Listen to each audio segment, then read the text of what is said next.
Welcome to Into Africa. My name is Judd Devermont. I am the director of the Africa program at the Center for Strategic and International Studies. I was the National Intelligence Officer for Africa and worked at the National Security Council. This is a podcast where we talk politics and challenge paradigms.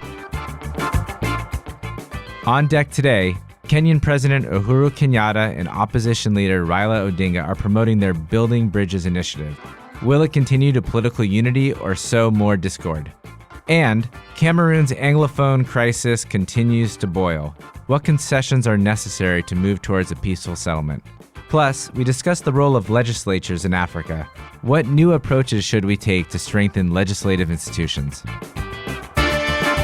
So whether you have a history with the continent or you're a newcomer, we want to get you into Africa.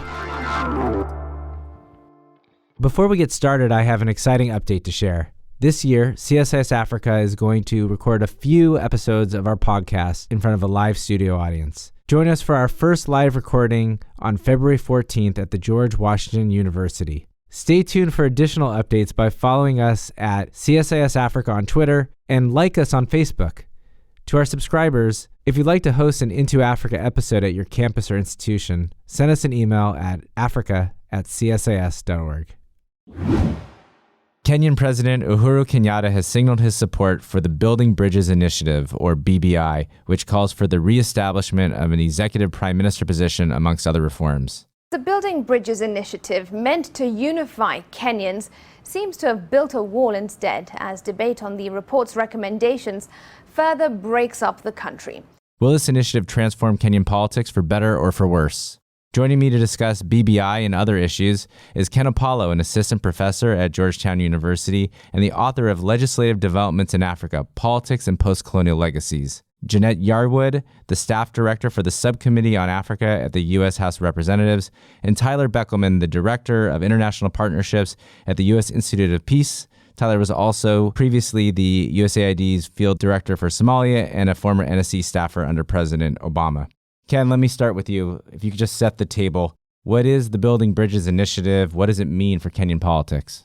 So the BBI resulted from the quote-unquote handshake between Uhuru Kenyatta and Raila Odinga, the main opposition candidate in the 2017 election. As listeners may know, the 2017 election was disputed between Kenyatta and Odinga, resulted in quite a bit of violence. Odinga swore himself as president outside of constitutional bounds. And so to resolve the ensuing crisis, the two men held talks, had the famous handshake, and the BBI then resulted out of that. The goal of the BBI is to solicit views from Kenyans on what's needed to reform the political system in order to make it more equitable and to reduce the tensions that often characterize Kenyan elections. So that's the banner sort of explanation of it, but there's some more like subterranean sort of thinking about it, right? Whether it's a jobs program for Raila Odinga to take over the prime ministership and then maybe presidency, and also, at least for the perceptions, that may be sliding, moving out of the picture, the deputy president, William Ruto.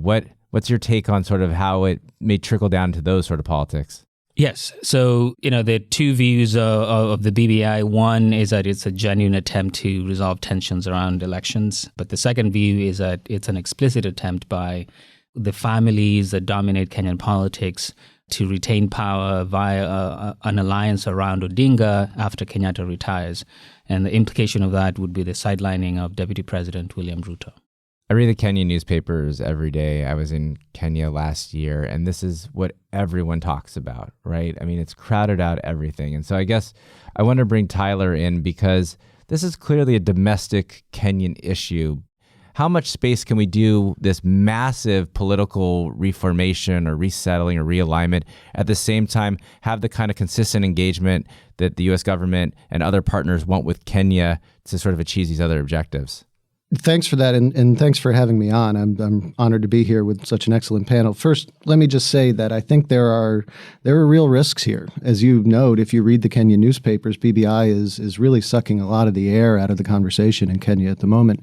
And I think, beyond the sort of, politics and the personalities associated in it, it is a statement about the future of the Kenyan political system in a lot of ways, preferencing essentially ethnic power sharing over, potentially issue-based politics. And while that may, I think if it realizes its objective of bringing more unity in the short term, that's a good thing.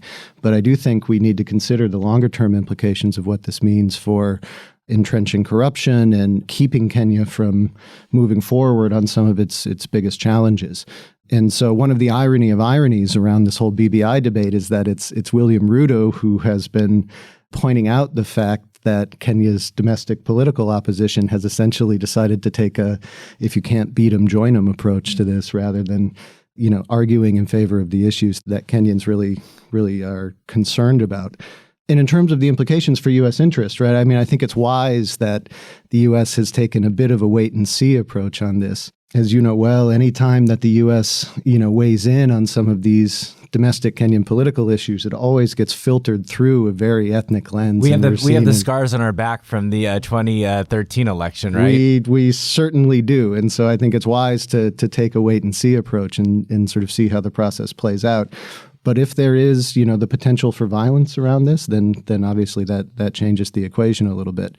Longer term, I think to the extent that the changes that would be implicit in this system reinforce corruption or sort of or sort of prevent the sort of continued evolution of institutions, I think there are real risks in that for U.S. interest. It'll keep Kenya from becoming a solid trading partner or a place where, international business can do real work. And it'll increase opportunities for, malign influences, whether that's from China or Iran or the Gulf or other actors that are seeking to benefit from, loose institutions and corruption in the state. So, Janette, the U.S. ambassador to Kenya has tweeted about BBI a couple of times. He's, I think, been pretty circumspect. He's said BBI must not be hijacked by politics. That was earlier this year. And then last year, he made a couple comments saying, I don't agree with everything in the report, but I do support its commitment to unity. So from your perspective, are there conditions, if any, that the U.S. should weigh in on BBI? How do we sort of navigate this? Thank you for having me here. I think that since when has the U.S. not weighed in? But what I will say is that I've spoken to Kenyans, to people inside of Kenya and Kenyans here in the U.S., and what I've been told is that the ambassador essentially articulated the feeling on the ground, right? That there is a disconnect between the politicians and the population, and that there is concern that that the conversation is being hijacked by political elites. Ken, help sort us out. What do you think? Or is the U.S. playing its cards right? What kind of role should it have at all? I think so far the U.S. is playing its cards right, letting the domestic political economy figure things out. Although I think there's certainly a role for the U.S. government to insist on the intense competition around power and influence for all of that to happen within constitutional bounds. And if I could draw a few red lines, I would say that, top of the list should be to protect devolution at all costs, so that, there's not a re-centralization of the Kenyan state as part of the whatever reforms may come out of BBI. Now, as far as, making it more accessible to the public, if I'm being realistic, I don't see scope for much input from the public. The nature of Kenyan politics right now is such that whatever comes out of it, especially because of the alliance that appears to be emerging, right? An alliance between Kenyatta and Odinga is politically unstoppable in many ways. And so, an honest approach would be to talk to the two men and make sure that, what they come up with, yes, satisfies their interests, but to a large extent also protects Kenyan interests and the interests of the public at large and protects democracy and the many gains Kenya has made since the early 1990s. I think it's a great framework and some wise words. Thanks, Ken.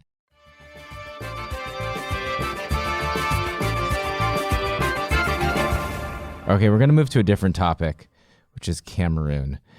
And I have tried to stay away from Cameroon in most of my engagements here at CSIS. We did a podcast on it back in April of 2019, but it is probably the most charged topic, I think, across sub-Saharan Africa. I mean, you mentioned Cameroon on Twitter, and you're just buried with comments from both sides that are pretty nasty and negative.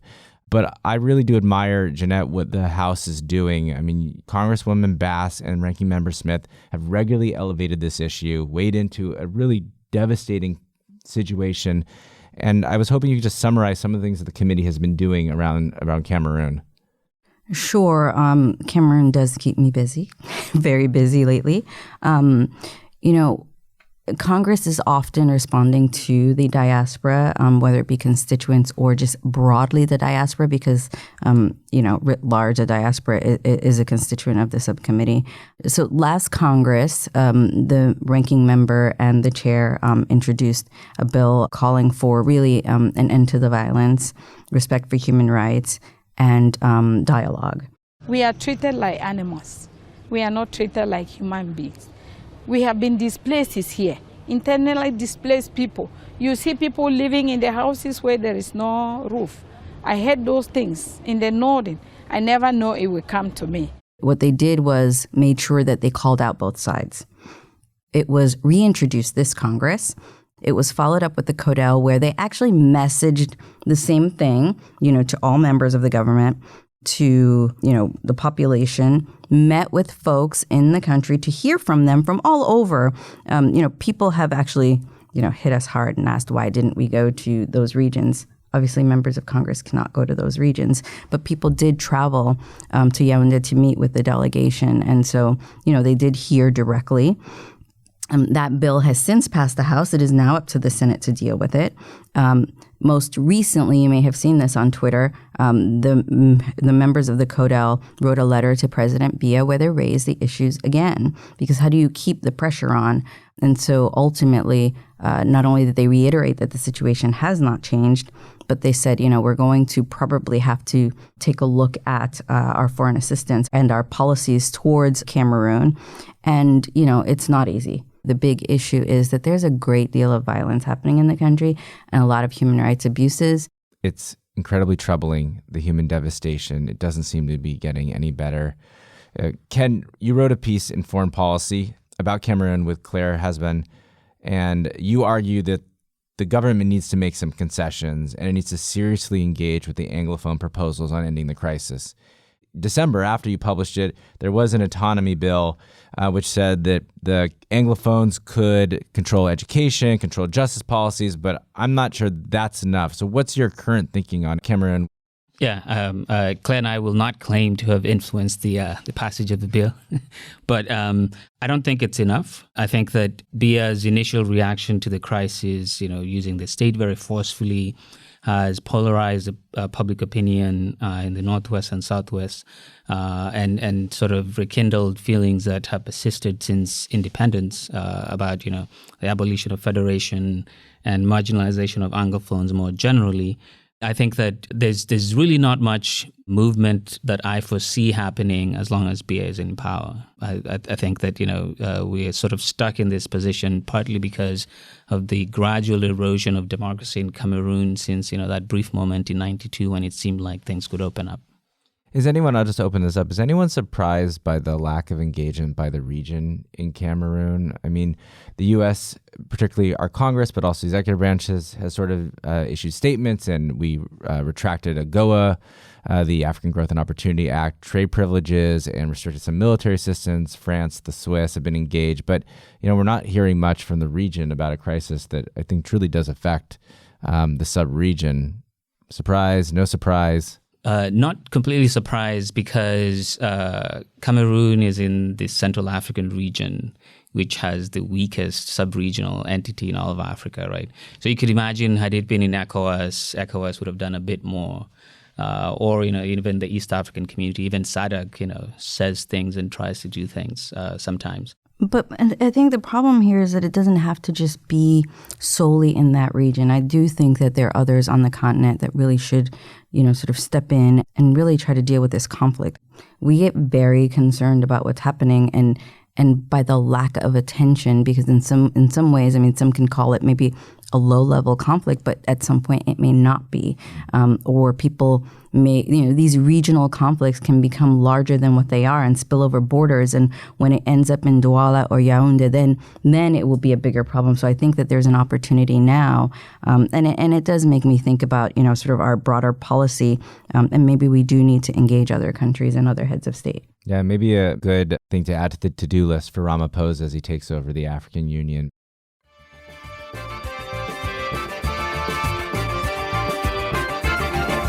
It's the first full plenary session of the House of Representatives as they return from recess. Honorable colleagues, I'm delighted. The Speaker reads out some of the letters from President Muhammadu Buhari, which had been sent while the House was on recess. Let's move on to our big paradigm for today, which we're going to talk about Ken's book on African legislatures. And this is 100% true, Ken.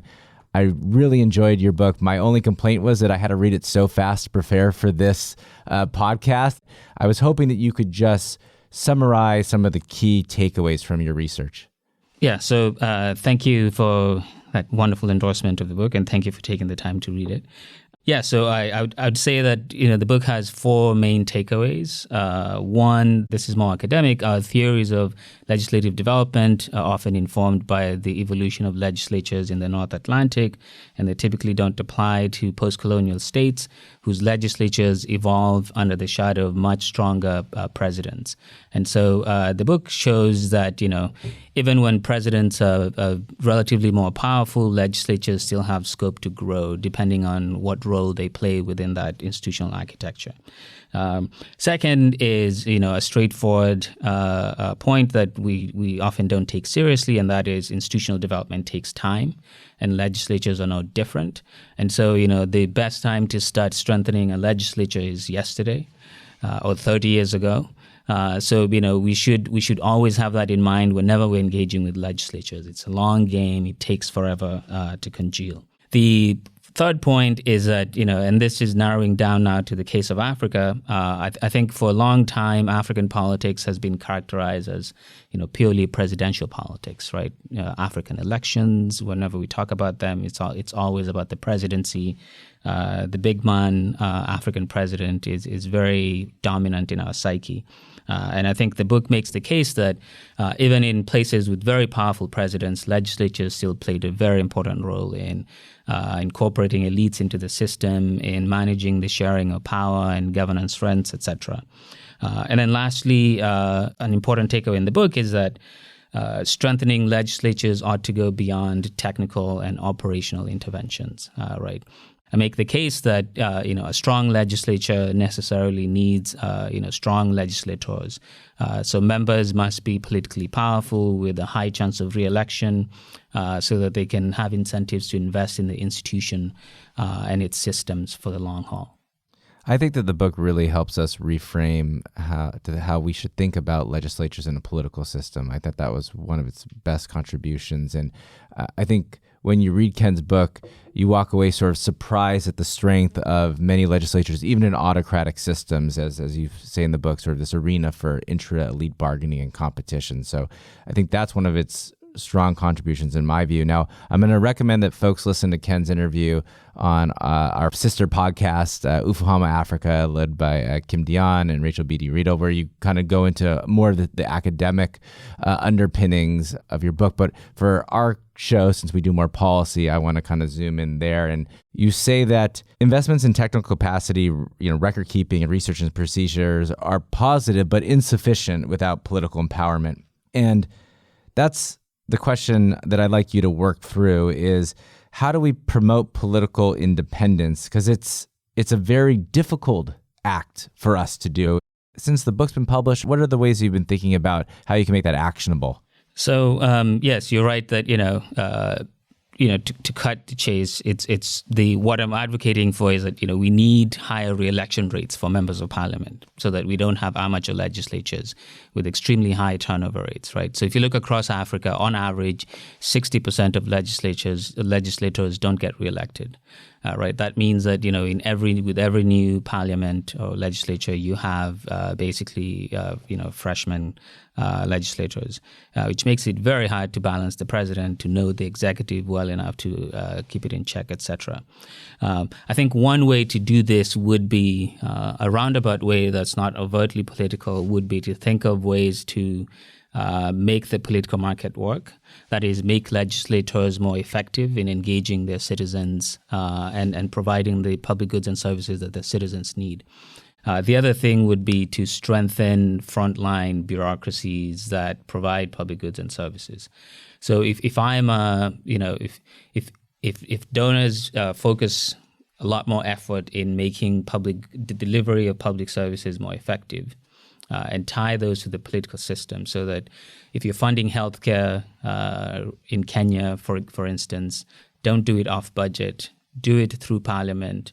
Make sure that the legislature is fully involved in the process of reforming the health sector. If you're reforming the education sector, channel it, through the legislature. Even in things like security, right? If you're funding security assistance, this may seem controversial, but I think that it's key to focus on legislature, channel it through the legislature, so that whatever happens is backed by the institution, and that forces everyone involved, including presidents, to deal with the political realities on the ground. And I know that everyone loves institutions, and still you ask them to work through them.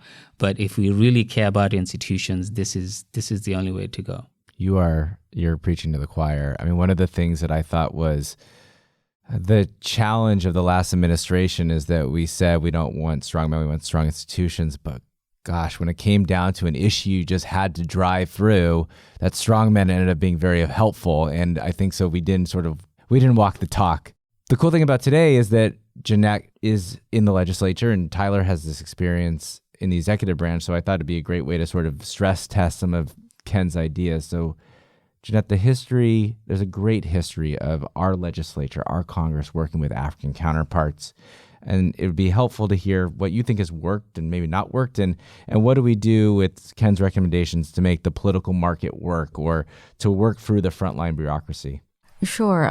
So to first pick up on the point you just made about sort of walking the talk, I do think that that Ken's contributions are that, we have these concrete sort of theoretical and empirical examples. So we can kind of, hone in and say, well, this is what could work, right? Because we've got some of the data there.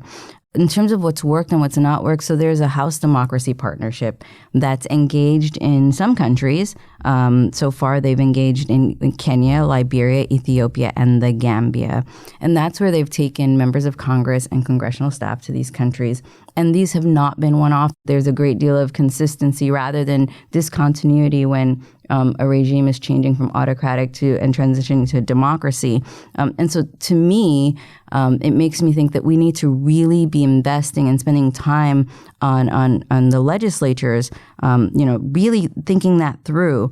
You also talk about those procedural things. And so it shouldn't just be technical and procedural. But the thing is, drafting, legislation, passing legislation, researching, developing coalitions, debating, all of that, you sort of like flexing that muscle, is something that's important.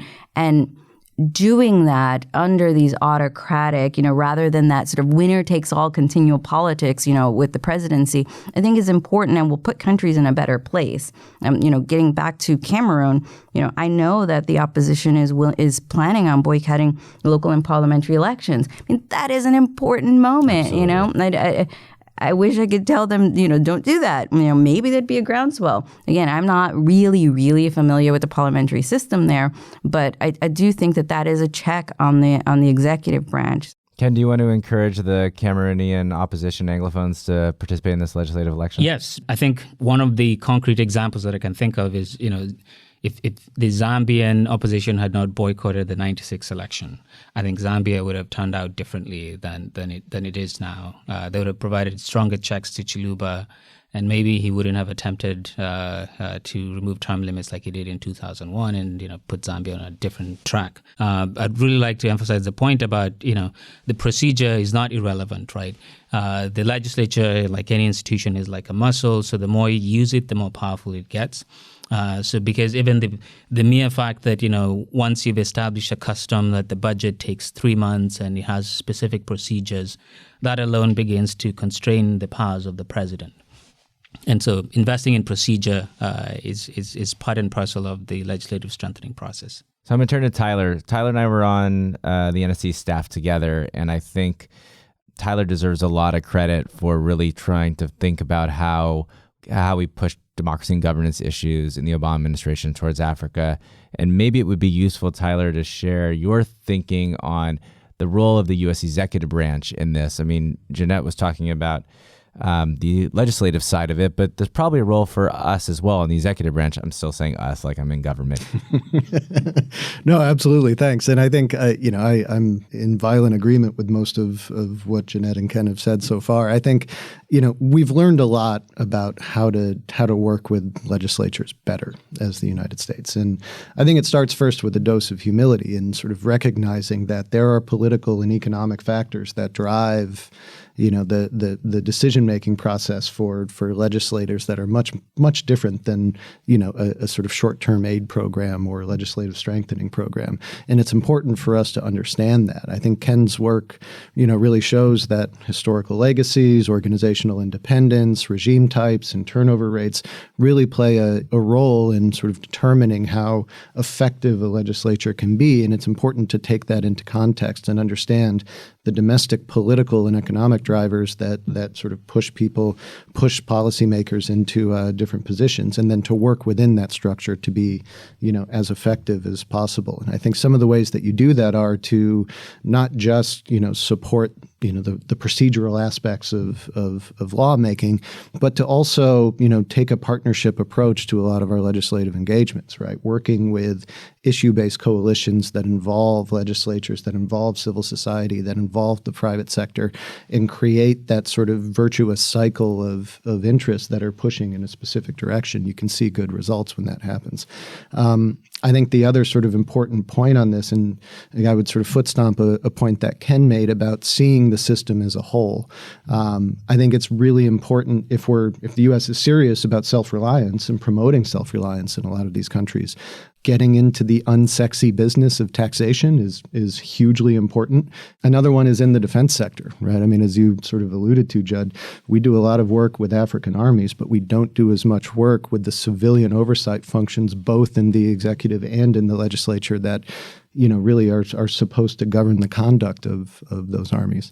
One issue that really concerns me is on the whole issue of emerging technologies and adoption of technologies and the legislative frameworks in which those technologies are rolled out, right? I mean, you've seen, Kenya is experiencing this right now with the whole digital ID system, where the High Court just struck down the implementation of the national ID registration because of very valid concerns over privacy and over exclusion and some other things. So in states that are, sort of leaning authoritarian, this could, present some major obstacles, and you could start to see some real challenges around privacy, around access to data, around surveillance, that in the absence of a sort of strong legislative structure around that, or rules governing the use of these types of technologies, you could see states, instead of leapfrogging to development, leapfrogging to authoritarianism in a very real way. Those are really important points.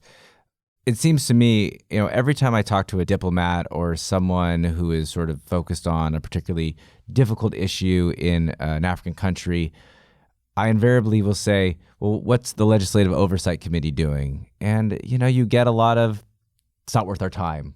Those guys don't have any influence. And that's, I think, symptomatic of this problem, that if we're not treating this seriously, if not we're bringing the legislature into this conversation, then all you're doing is reinforcing the power of the executive branch or the ministry or the military. And so I don't know, Ken, you can react to that if you've got something else that you want to get off your chest, but I want to make sure that you have the parting shot. Yeah, so I mean, you're absolutely right. I think it's kind of like self-reinforcing reality that because we don't take them seriously, they don't think that they're serious players in the game. And so, you can imagine that if, say, the U.S. government, the DOD would never sign any agreement with an African military without the approval of the relevant committee in parliament, right?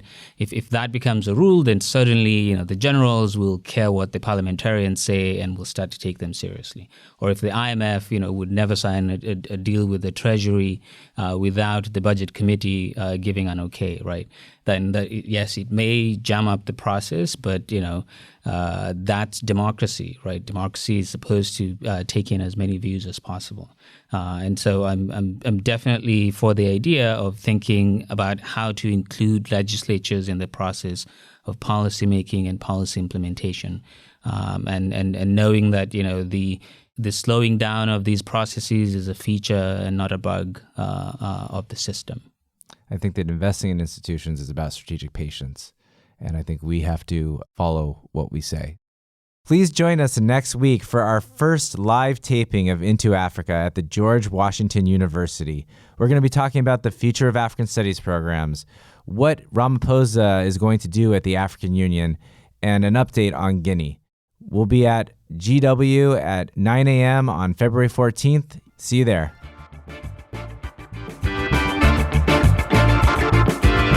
Thanks for listening. We want to have more conversations about Africa. Tell your friends, subscribe to our podcast at Apple Podcasts or wherever you find good content. You can also check out our analysis and reports at csis.org/Africa. Thanks.